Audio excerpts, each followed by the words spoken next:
I'm Vicki Robin, and this is the Earn and Invest podcast.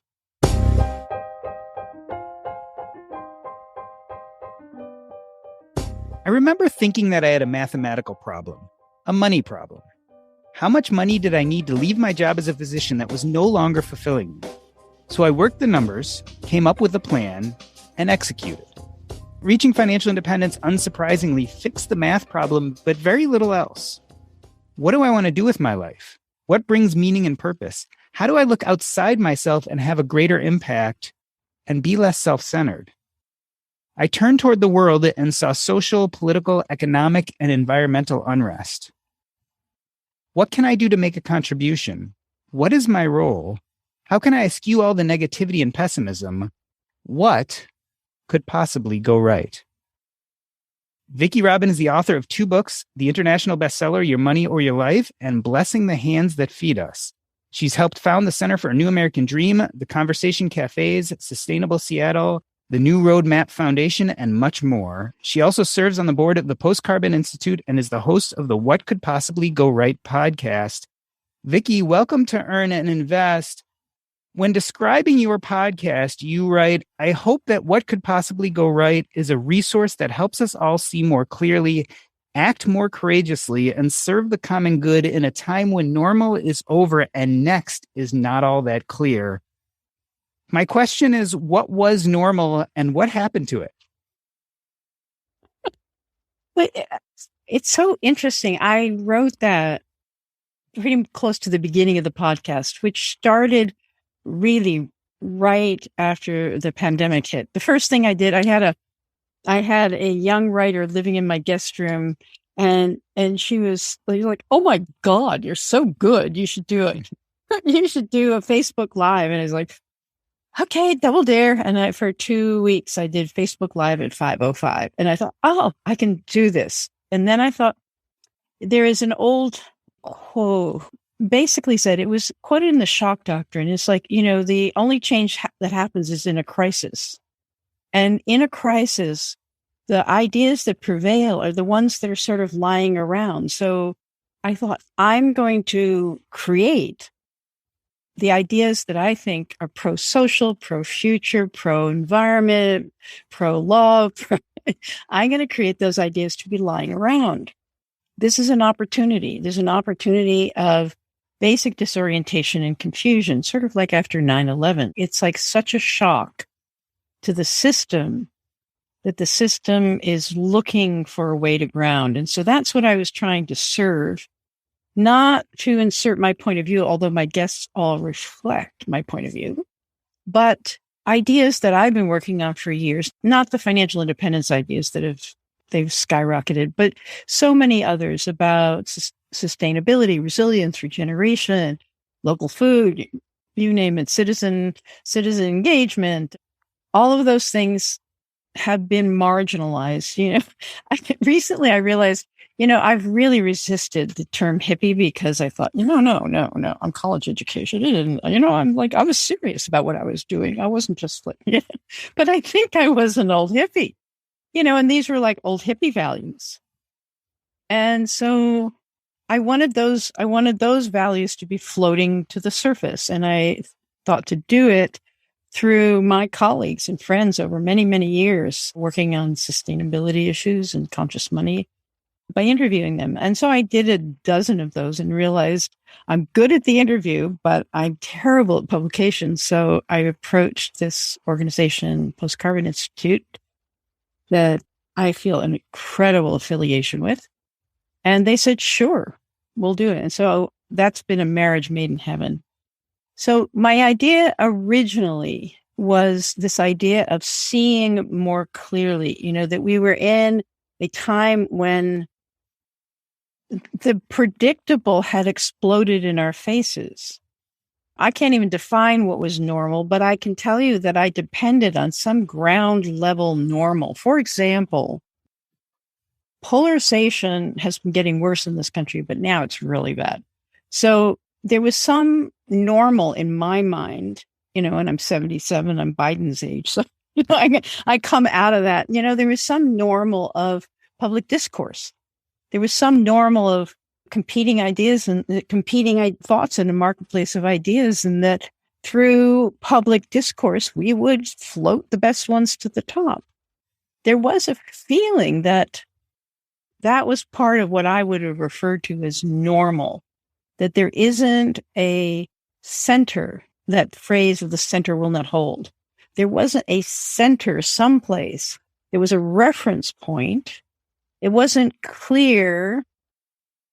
At first, it was like right after 9/11. We weren't blaming anybody yet. We were just like passionately engaged with the people who've been traumatized. And it seemed like that in the beginning, but pretty soon the narratives were being captured. And so that was part of the predictable normal. And the other thing is that even though it looked like the government was taking some responsibility, for like paycheck protection and these programs, it became clearer and clearer that the grifters who were everywhere were being able to suck off truly, more than half of the money. So it was, I think part of what happened, the word apocalypse means the unveiling. So for all my time with Your Money, Your Life, I always felt like there's like, I'm just trying to sort of clean up the water, but there's somebody dripping poison into it. I don't know who that is, but I feel like what we've seen is the deeper rifts in this, in the psyche, and the four horsemen of the apocalypse, the greed and the fear and these things are more evident. They're not trying to parade around in some like little, pink pinafore. They just are very, very clear. So I think that even if the old normal was toxic, at least it was predictable or repeatable. It's almost like been the end of this. My lifetime, my lifetime has been the post-World War II lifetime. This whole, every generation is going to be better off. This whole narrative on which the psyche of America was built. I feel like that's what was wrenched at that time. So that's what I mean about the old normal. And I felt that during the pandemic, I felt there was a window where the marketplace of ideas could land. I thought, well, we can now land some ideas that have been marginalized. It seems to me, although I'm just one observer, that it's sort of like the Google of it. I can't even say the word, but the Amazonification of life has deepened. The Zoomification, the habit of not going anywhere and not interacting with people. The sense, I'm looking at you, but give it 10 years and you could be some sort of AI manifestation of you. I'm not sure which way this is headed. And I'm changing the podcast right now. I'm going from clarity, because the idea that if you can see more clearly, you can act more courageously, to feeling more deeply. It's sort of like I was calling them cultural scouts, people who see far and serve the common good. Now I think what I'm talking about is social artists or cultural creatives, people who can sense the zeitgeist and transform it into something that is an expression of possibility. Because I think we're collectively living through something that is quite traumatic. And in the presence of trauma, you can go in and feel and heal, or you can double down and suppress what is troubling you.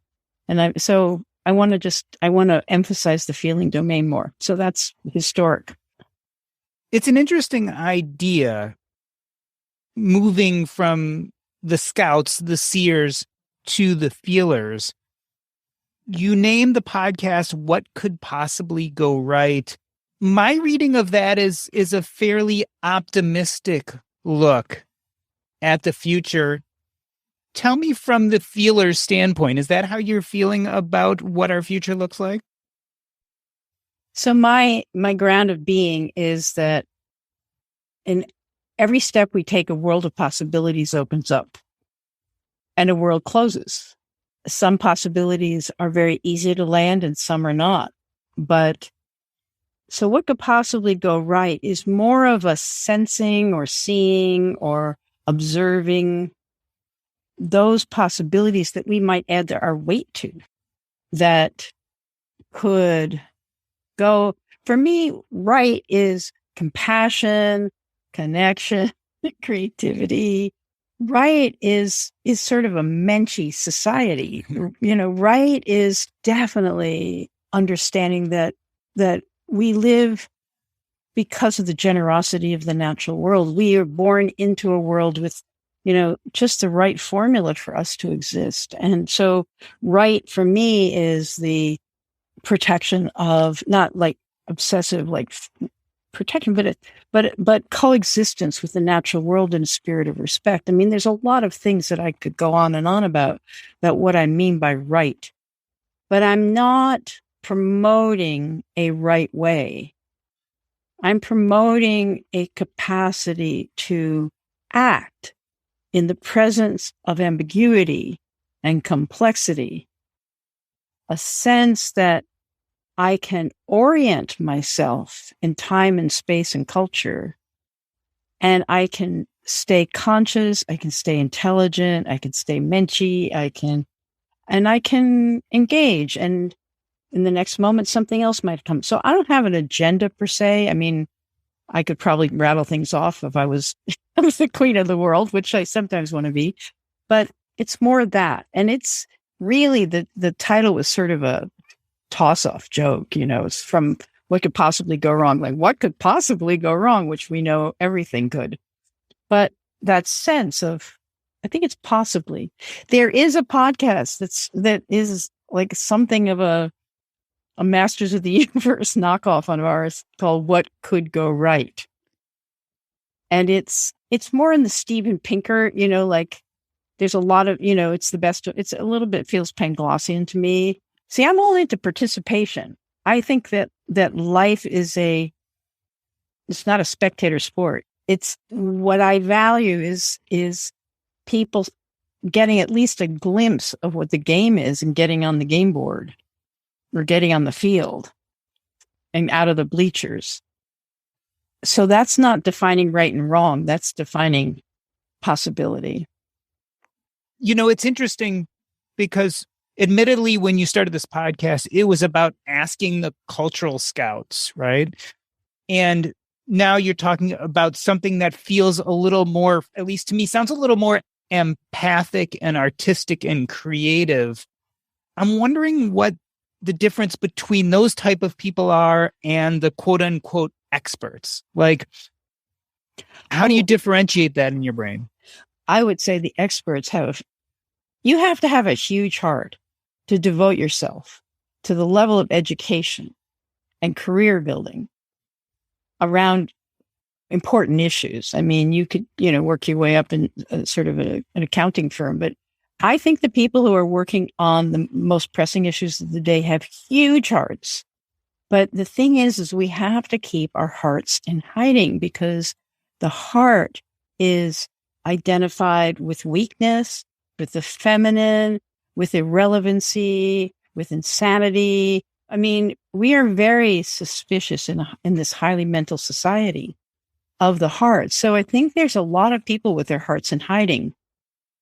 Because what else motivates somebody to spend 20 or 30 years of their lives on climate science?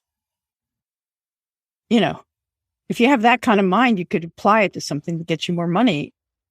So I think I'm inviting people to bring their hearts out of hiding. I could probably interview, the entire panoply or pantheon or whatever you want to call it of climate scientists or environmentalists or progressive politicians. And I could ask them, how is it that your heart prompted you to do this? People I work with are, you take your heart. I mean, for example, myself included, myself, you know, your money, your life, even though it's a very concrete, down to earth money program, underneath it all, it's all about living your values. It's all about introspection.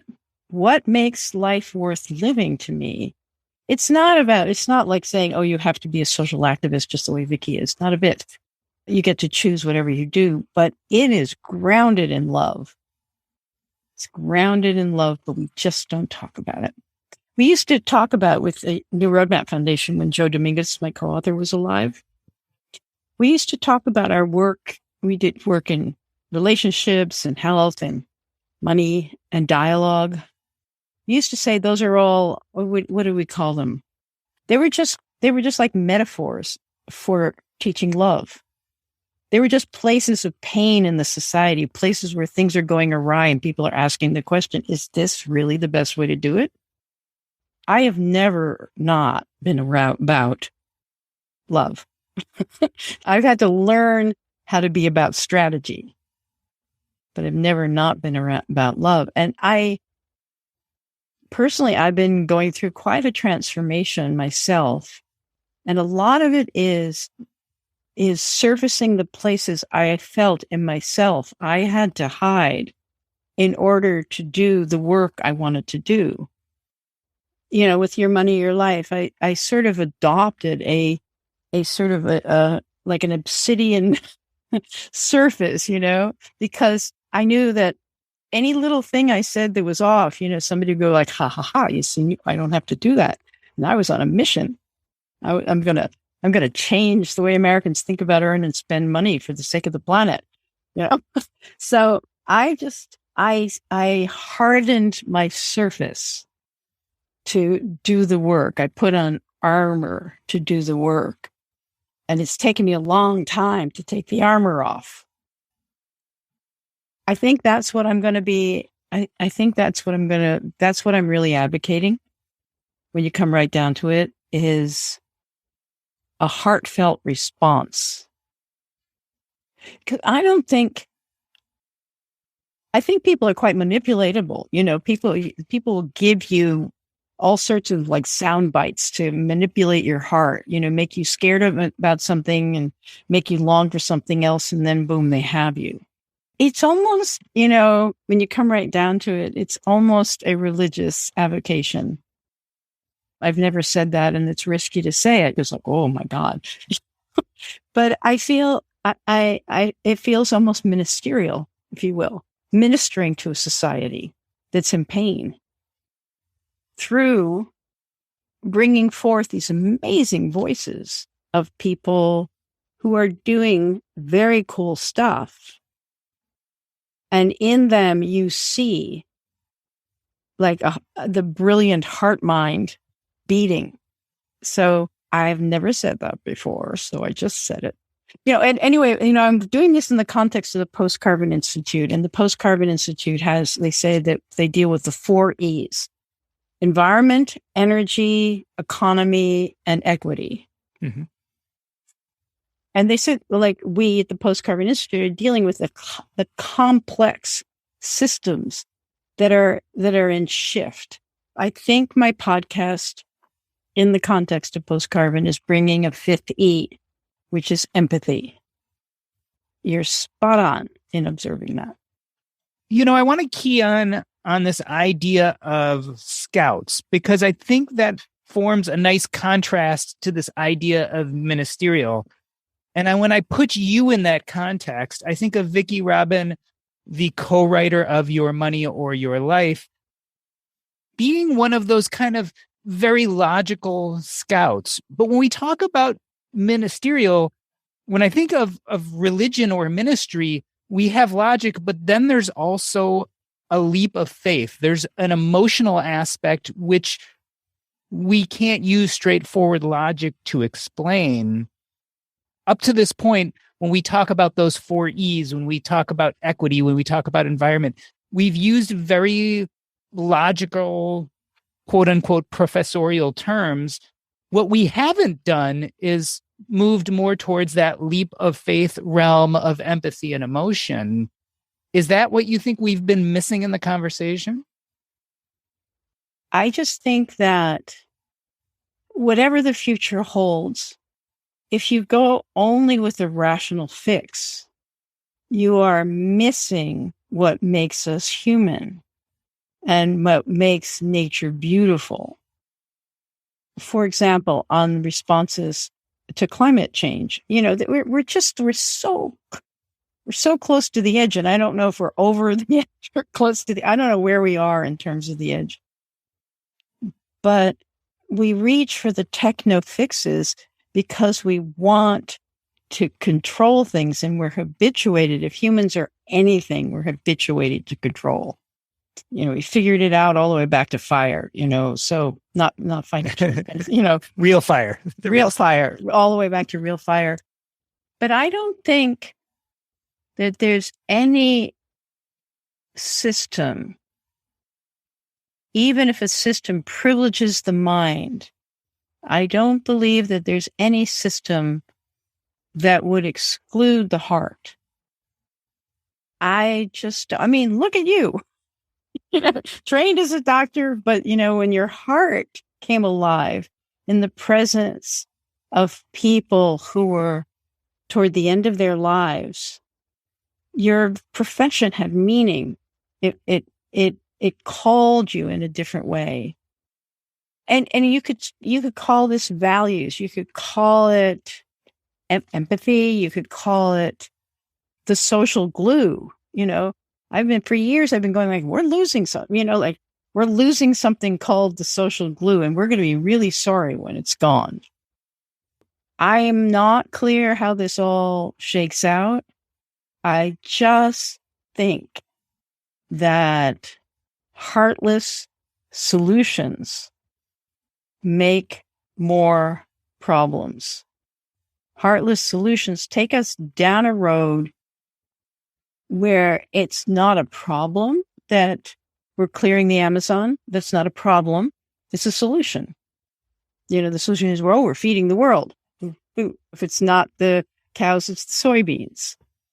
The war in Ukraine is a solution to some framework that has been developed in the Putin administration, if you can call it that. So, and I also don't think, I'm pretty progressive, but I don't think that conservatives are heartless. I think they have a heart for something else. I wish I were more articulate, because I'm used to being articulate about the things I'm talking about. There's no human system really that denies the heart. Whether you talk about spirituality or religion or whatever you talk about, or ministerial function, or therapy or compassion, whatever you talk about, when you're talking about that thing that is non-material, that makes life meaningful, life has no meaning when it's mechanical, at least human life. The risking social artistry or cultural creativity, risking that as a ground of being, is a contribution. And it just really reflects my own evolution. The pandemic gave us a lot of time to think about things, a lot of interiority, a lot of, less busyness. And for me, it was really diving deeper into my being less about the issues I was working on and clever arguments. And, it had less drive, and it had more appreciation for the heart of the matter. I'm interested, and I'm listening very closely, because in a lot of ways, some of this really ties back to the introduction I read. For me, financial independence was a mathematical and logical solution to something that wasn't a mathematical or logical problem. It was a heart-based problem in the end. Who am I as a person? What are my purpose and identity? How do I connect with the greater world? And what is my contribution and gift? It was actually only after I let go of the mathematical solution and started questioning some of those more, what I would call empathic, what I think you call heart-centered, or even artistic feelings that I actually was able to answer the question that I thought fire was going to answer for me. And there's where I kind of see the connection with, I believe what you're saying is we're searching in the wrong place because we haven't found a way to integrate some of that logical and factual part with some of what our heart desires and how we empathize and connect with other people. Is that a safe statement? Yeah, you framed it logically in an either or, which I don't think it is. I think it's a heart-infused logic and a logic-infused compassion. You know, they say the heart without the mind is just it's soft and unfocused. I don't know what the phrase is, but I mean, there is some saying about this. So I think it's more like bringing the heart into the affairs of the world. And a lot of our lives are spent, like we just did taxes, a lot of our lives are spent in this calculation, whether it's the calculation of your career, or the calculation of what college, we're calculating all the time about like, how do we participate in a society that's run very much out of the mind, out of competition, escalation, scarcity. We're living inside a set of mental models of control, competition, individualism that have been powerhouses of economic growth. I used to say when I was doing Your Money, Your Life, it's like, the way consumer society works is every time you can break a bond, you can double consumption. Like you have a marriage and, you have one washing machine, one dryer, one this, one that. You break up a marriage and you suddenly got two consumers. And so the dynamics of the consumer culture, and we're back into the financial, the dynamics are to break the bonds between people and have you bond with products. I guess there's another way to say it, that I'm looking at the social bonds. And we're so individualistic that the social bonds feels like bondage, like you're not going to tell me what to do.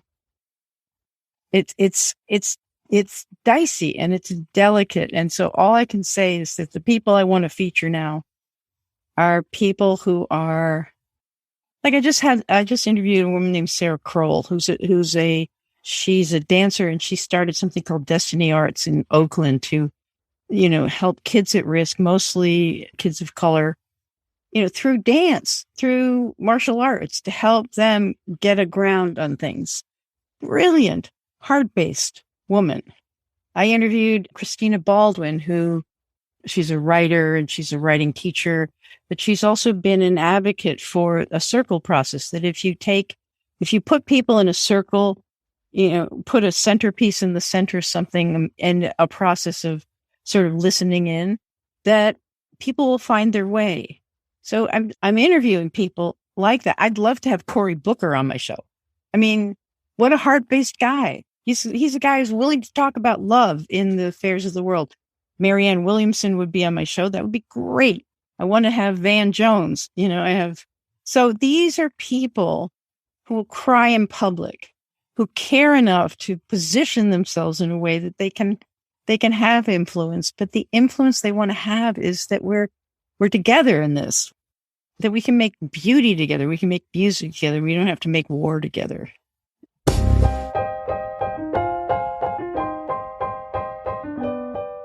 We are talking to Vicki Robin. She is the author of 2 books, including the international bestseller, Your Money or Your Life.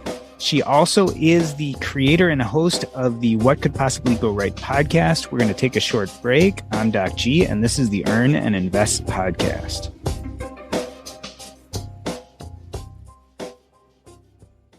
Hey, everybody. I just wanted to remind you, if you want to find out what is going on with the Earn and Invest podcast or me, Jordan Grummett, there are a few ways to get more information. One is that you can go to my personal website, jordangrummett.com. That's JORDANGRUMET.com. There you'll find links to my medical blog, my financial blog, as well as the Earn and Invest podcast. You'll also learn what is the newest, latest, and greatest when it comes to my book, Taking Stock, which will be coming out August 2nd. We're going to make the push for early or pre-sales in July. You can find it on Amazon, Books A Million, Barnes & Nobles. You name it, you can find it there. And last but not least, visit us on Facebook. The best way to get there is earnandinvest.com/Facebook. Again, that's earnandinvest.com/Facebook. In our Facebook group, we discuss everything from personal finance to current events to what's happening in our world, as well as I post every episode there. So check us out. A few different ways to reach me, either at jordangrummett.com or at earnandinvest.com/Facebook. I hope to see you there and become part of the Earn and Invest community. We're back with Vicki Robin. She helped found the Center for a New American Dream, the Conversation Cafe, Sustainable Seattle, the New Road Map Foundation, and much more. She also serves on the board of the Post Carbon Institute and is the host of the What Could Possibly Go Right podcast. Vicki, I'm interested in this heart-centered approach, or what I'm now going to dub this heart-centered approach. Let's talk about the Great Resignation. I can't think of a more interesting way to discuss the heart-centered approach than this big thing that's happening right now. How do you think it connects to what we're talking about? Do you think this is a good example of moving away maybe from the previous way of thinking and thinking more through the heart? You know, I did a survey of the subculture in the FIRE community that I really resonate with. Is a Facebook group called Socially Conscious FIRE. It's the people who are really trying to figure out, I'm questioning capitalism, but I'm a capitalist. It's like, how do I reconcile? They're really trying to reconcile from the heart and soul, from their value set. How do I get a financial ground underneath me and live my values? And, how do I live with myself? So I put that question about the great resignation, and I listed off like about 15 reasons that people have given for the Great Resignation. And did a survey. It's all very casual. It's not really social science, but like 100 or 200, I don't know, responses. In my analysis of them, the center point was what I would call dignity. And part, it was like, wait a second. This is not collective sacrifice for the common good. This is my boss making out like a bandit and me not getting a penny more. And it's just beneath my dignity to do this. I think people had a chance, to figure out online ways to make money. I think people had a chance to figure out a lot of, like, scale up their skills, or some people are close enough to financial independence that they did it. But I think that question of dignity, and that's a question of who I am as a person. I'm not a cog in a wheel. I'm not a factor of production. And I'm not going to give the best years of my life to them. And I'm going to figure something else out. I think there's a felt sense right now of injustice that is so, I think it's, this is also like the shifting ground that we're going through the pandemic. There's housing injustice. It's not just them. It's not just the marginalized. It's not just them that's going through this. It's all of us are going through that. Real estate has become financialized, and that Airbnbs and vacation rentals have become such that the available housing for the middle income people in our communities is disappearing without a commensurate increase in our salaries so we can keep pace with the cost of living. It's not just like Biden and inflation. No, this is like systemic. What's going on is the opportunity and the wealth is going to the top. Doesn't mean that personal initiative, doesn't mean any of that. Still, if you want to succeed and you work hard and stuff like that, these opportunities are there. But I think increasingly people are recognizing that the promise of a middle-class life is almost gone. And people at the top are not even feeling obligated to make believe that they care. It's like, so I think the Great Resignation for me in that survey, that's what I saw. And I don't know how this shakes out. I don't know how people, younger people particularly, are going to make a life out of the scraps that they are being offered at this point. And I know that's hyperbole and, there's lots of, I don't want to be hyperbolic about this, but there is a sense that whatever this system is, it is clearly favors the people who already have wealth. It also brings up an interesting question to me. We think about some of this injustice. We think about losing the middle class. We see the Great Resignation as a response to people being unhappy where they are right now.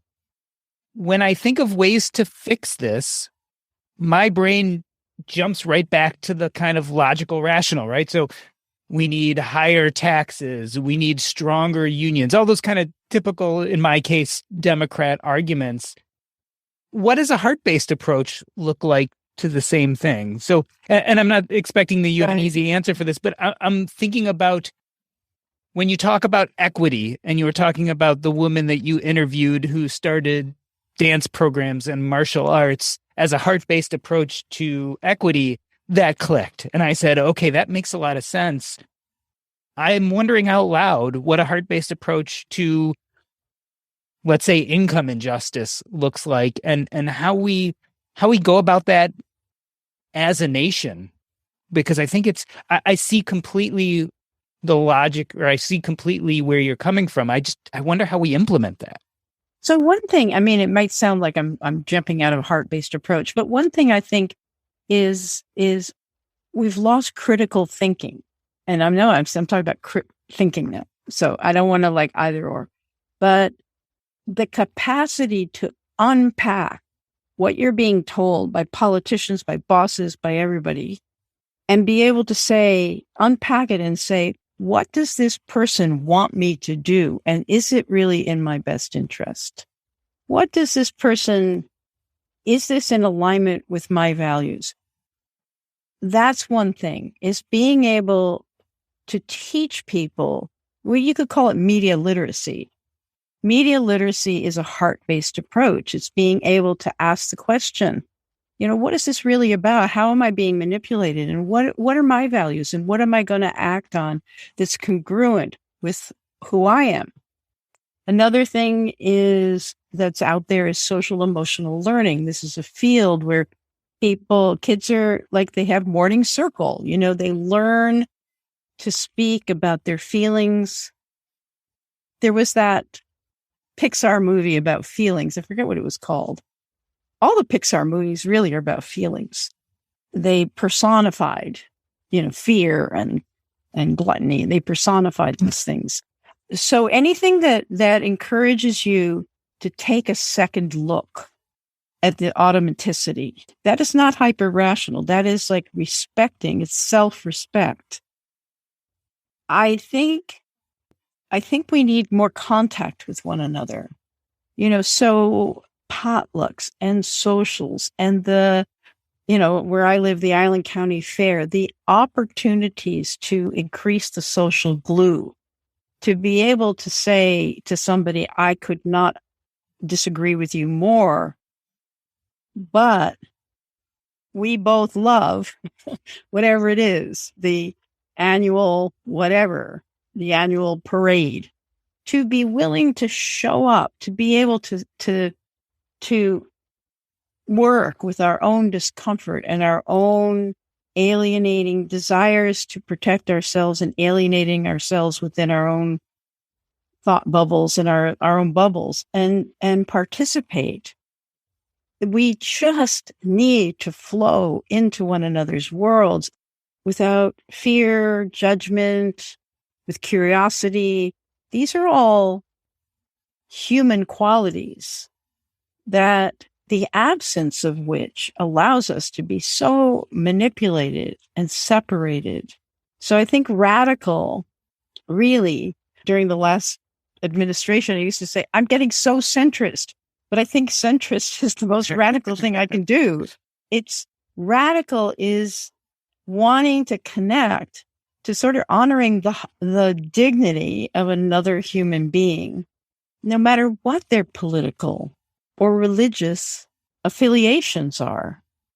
It's very difficult. It's like in my community, there's an organization that has become largely dominated by people who are part of the 3%, understood as a militia group.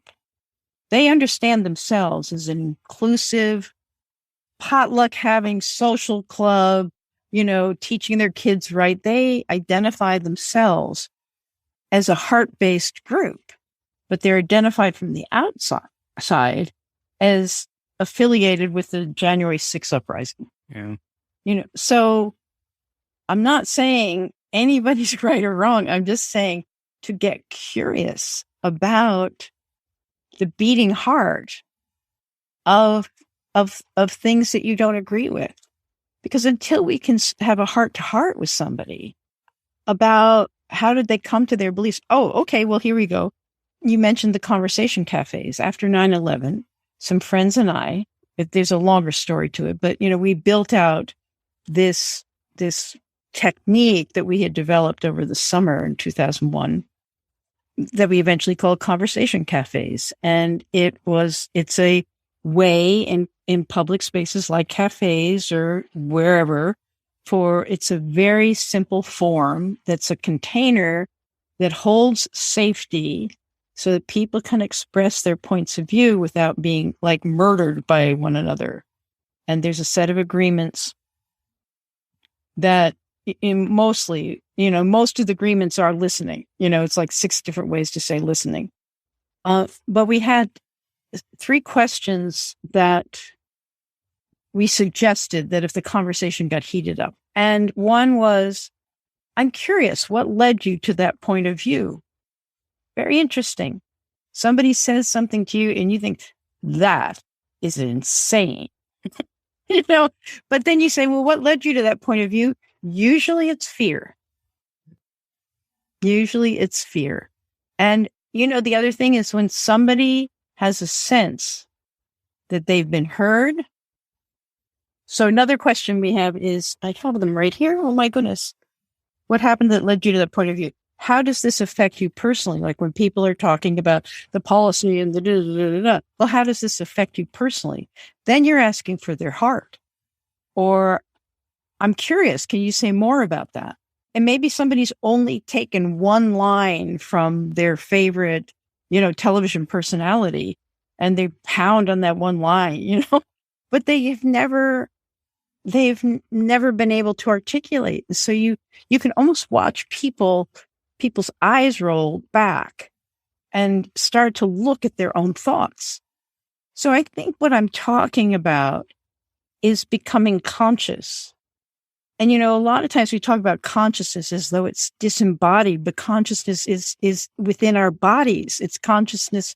Our body is consciousness. Our seeing, feeling, tasting, touching, that's all consciousness. And then here's what I heard you say. Is that what you meant?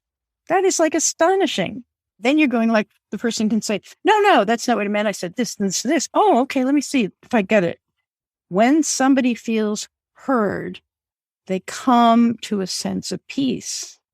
It's like so much of the yelling in our society is because people are frustrated, they're afraid, and they feel like they are not being heard. And we are surrounded in a society of people pounding on the table, pounding, because they have not been heard, because nobody stops to really inquire. That's hyperbole. People stop to inquire. But I guess these are pieces of it. Thank you really for this question. These are pieces of what I mean about a heart-centered, mind engaged, critical thinking engaged, clarity engaged, but bringing your heart to the party. I guess that would be a way to say it. Bringing your heart to the party. Being willing to see somebody who's like so like alien to everything you think. Being able to see them as like another human being that you're interested in, because you have to be, because there they are. And we know historically, honestly, we know historically that the unresolved issues of a war become the next war. Another one is the Truth and Reconciliation process in South Africa. And there's been a little bit in Canada and Australia. There's been sorry days. I'm sorry for what we did. I'm just waiting for the United States to say, some leader to say, while we're very grateful for this country, we're grateful for the Constitution, we're grateful for our traditions, we're grateful for all this, but we recognize that this country was built without recognizing the full humanity of people who were hurt. And we're sorry. Doesn't mean we're going to like empty the treasury and, buy all your children, pass to college. It doesn't mean that. It's like reparations are not how many dollars go where. It's repairing the torn fabric. This is, I think this is everywhere. I think this is everywhere. And it's like, you watch the war on Ukraine and you go like, this unraveling, it's going to have to be re-raveled. You just like, we're all getting like our knitting needles out, because after all these buildings have been bombed, the people are going to have to go somewhere. The movie you were talking about where the feelings are personified was Pixar's Inside Out, I believe. Right. Inside Out. Yes, Inside Out. That's exactly it. I was interviewing Jeremy Schneider, who does an Instagram and platform called Personal Finance Club. And as part of his platform, he had listed out 10 investing principles. And 1 through 9 were the ones we're familiar with because we're financial people. That was important in our lives, especially at one point. But number 10 was do the right thing. And I asked him about this, and it really draws me to this conversation we're having right now, because do the right thing is kind of this amorphous blob that was thrown at the end of his investing principles. But in some ways, I think it really does mirror this heart-centered approach. Like, we kind of know internally what feels right and feels wrong. We've been so polarized, I think, as a community that often we think we're taking a heart-centered approach because we know it feels like doing the right thing for us and our friends and our family is. What I really get the sense you're talking about, which is the larger conversation, is taking that next step and saying, okay, I know what feels like doing the right thing for me is. What does doing the right thing feel like for everyone else? Maybe those people who don't think like I do. And how do we start integrating that and having these conversations?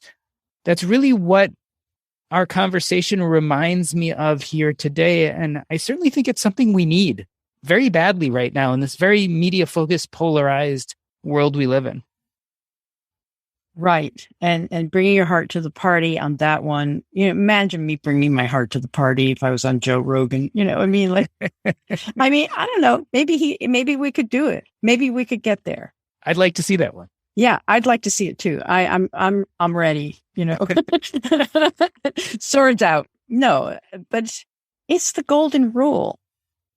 I think at this point, if you inquired, general folk, high schoolers, what is society?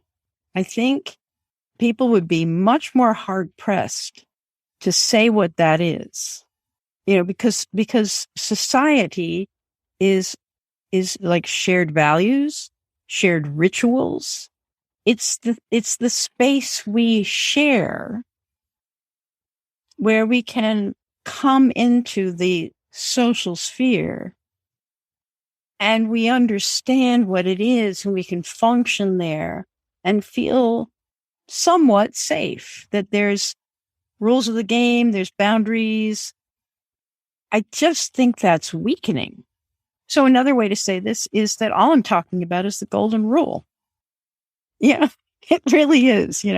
My friend Hazel Henderson, who's like a brilliant kitchen table economist and futurist, etc. We did a podcast together and it was like the golden calf or the golden rule. Do we worship money or do we understand ourselves as part of a fabric of society in which you understand that if you contribute to the common good, it's not automatic, but there's something called the common good that you can draw on. It's like a social bank, if you will. We're banking on one another. The more we talk, and I really appreciate this because I haven't had this opportunity before to try to distinguish what I'm talking about. The more I talk about it, the more convinced I am that I'm right. No, but I mean, the more convinced I am that there's a there about this.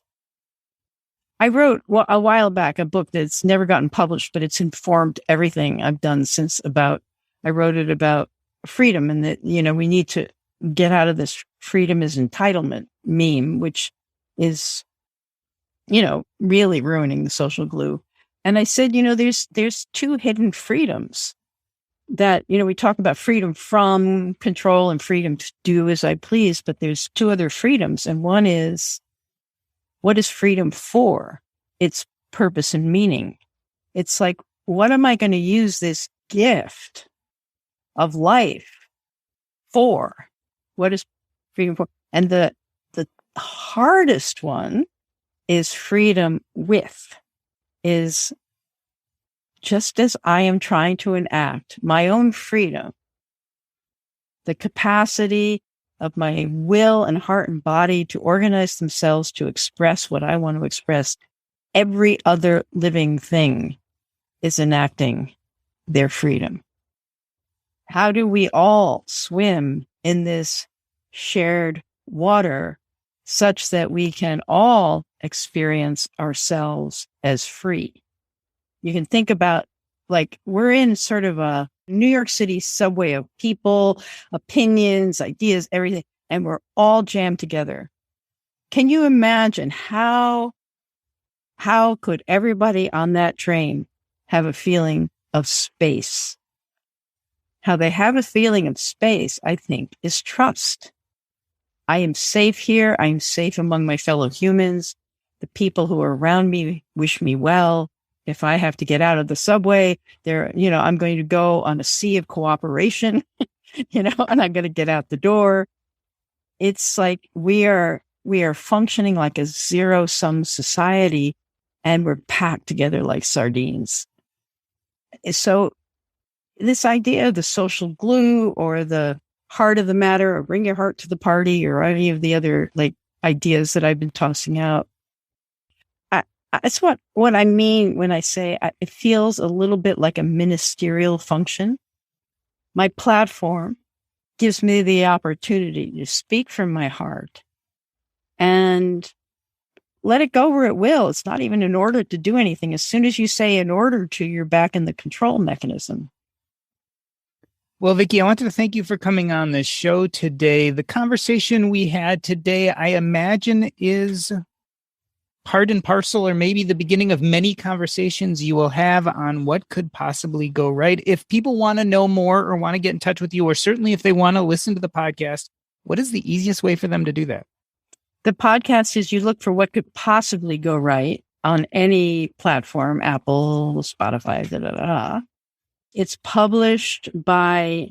sponsored by the Post-Carbon Institute. It's published on resilience.org, which is a fabulous platform, some original writing, some republished writing that has all to do with resilience, economic, environmental, social justice, resilience, a strong, creative society. So resilience.org is the platform, really worth reading it. That's who publishes us.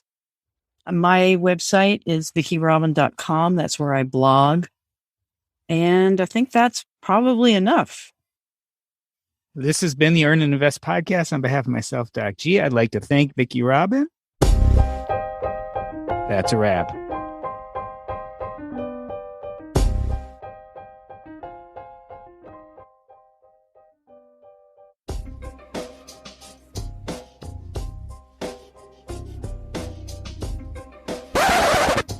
Awesome. I keep the recording going just for a minute or two to catch anything afterwards. Anything you feel like we didn't talk about that you wanted to talk about? That's a big loaded question, I know.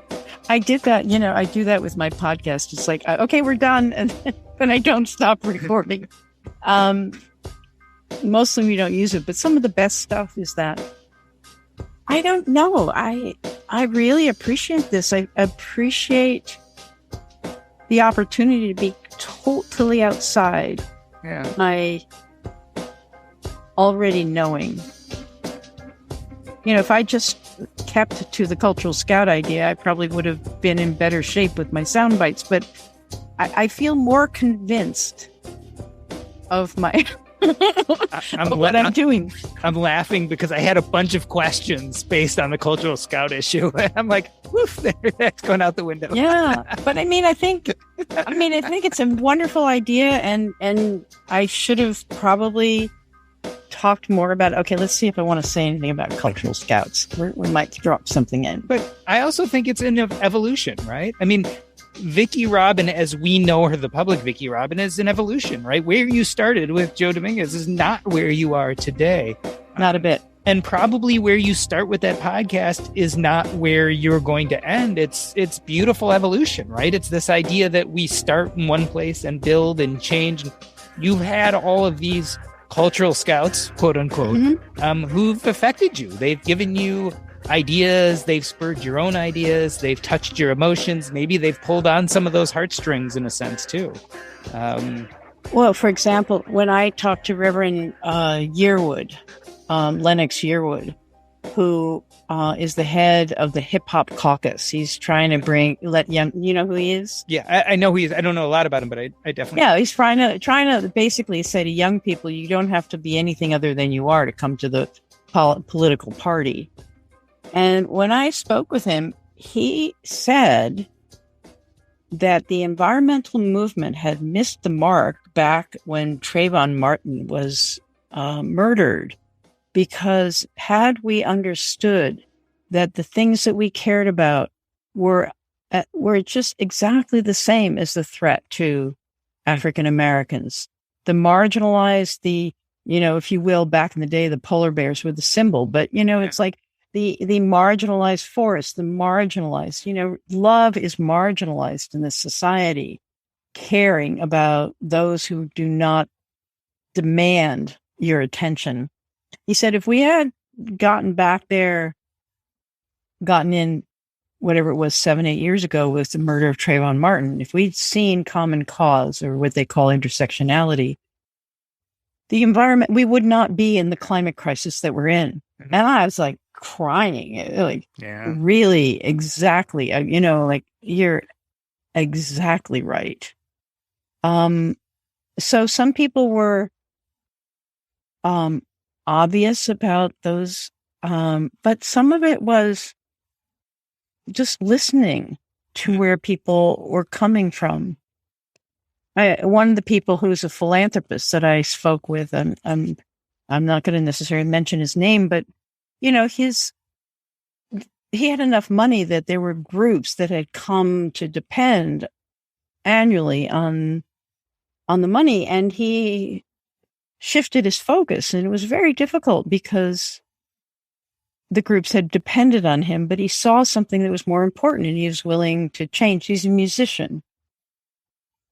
So it's like, I think that my guests, by and large, have brought their hearts to the party. If anybody listens, we have 75 episodes now. Just listen to any of them and you will hear a heart-based response to the cultural scout question. Mm-hmm. And I think that's what, at least a third of them are overtly that. And the other 2/3 are people who are very prominent. Back to Susie Moser, who was, an environmentalist. She talks about empathy. It's almost to the person. Yeah. And maybe that's, being a cultural scout is getting the heart-based approach, right? I think in a sense, so what a scout is someone who's seeing the future, they're seeing the trends, and they're naturally picking up on that, right? Because that is maybe where we're going, right? Well, a scout is it's a person in the community who has a particular skill, who's sent out to the edge to take a look and bring back word of what's on the horizon to the community so the community can see what's going on and make choices. A scout can sound like an individualist, self-interested, maximizing profit person. I'm scouting out opportunities for myself. But the cultural scout is really in service to society. It's like, it's almost like we have this, like this translation machine that goes on where we always hear personal advantage, no matter what you say. And individualism, I really like it, I mean, I have used all of the tools of Western society for my own ends, financial independence is that. And the truth of the matter is also, people see me as a financial person and hyper rational, but mostly I have been, if you will, an environmentalist. When I saw back in 1989, the reality that if we keep going the direction we're going, we're going to fall off a cliff. Yeah. We're destroying the world. And, and I was like, that came out of the Club of Rome report in the 1970s. So that's what motivated me, was protecting the living earth. I was never motivated by money. I just figured out how to have enough and to liberate my time to be able to be that kind of person, to put my attention where I wanted to. So Joe was the really hyper rational libertarian type. I was always the sort of heart-based, somewhat sloppy, So, but the two together, it's sort of like me and Joe together was like an engine of this transformation. It couldn't have happened with either one of us alone. I think they're magical together. And basically my hypothesis with my book is actually you can't have one without the other per se. Like you can, they're just not as effective, I guess. Right. So like mine is more personal centered, right? You can't kind of focus on your purpose, identity, connections. Why are you here on this earth until you get the money part at least somewhat figured out? But I think when you look outwardly focused too, I don't think we can figure out the environmental or social justice or any of that stuff unless we're at least rational about the money part. Our problem, again, maybe is that we're not. Sometimes on these bigger issues, we concentrate on the money part. If we just put more money towards equity, if we just do that, but we don't get the hard part right, which is I think what you're struggling with, or is become more and more important part of your brand and what you're talking about. Yeah, it's so interesting. It's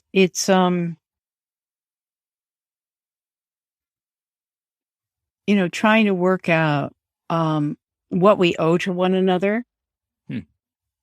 Trying to work that out, like owe as in money or owe as in, the titans of industry could not have built their empires without the interstate highway, without the, government sponsored research. And then to bleach all that out and say, I made it myself. That's like, I pulled myself up. I pulled myself up. It was all, I was like on a pinnacle and I just went up one step, but it's there's something you said. Yeah. So I just wanted to mention, and you can toss this in or put in the show notes. There's a man named Manfred Maxneff, Maxneef. He was Chilean. I don't think he's alive anymore. Maybe he is, but he's quite old. He's a Chilean economist. They used to call him the barefoot economist. He got the Right Livelihood Award. And what he discerned that there's basically 9 human needs, only one of which is for self-provisioning. The other 8 are leisure, learning, affection. And he would rate societies he would almost create a graph of a society on how well they met all those needs.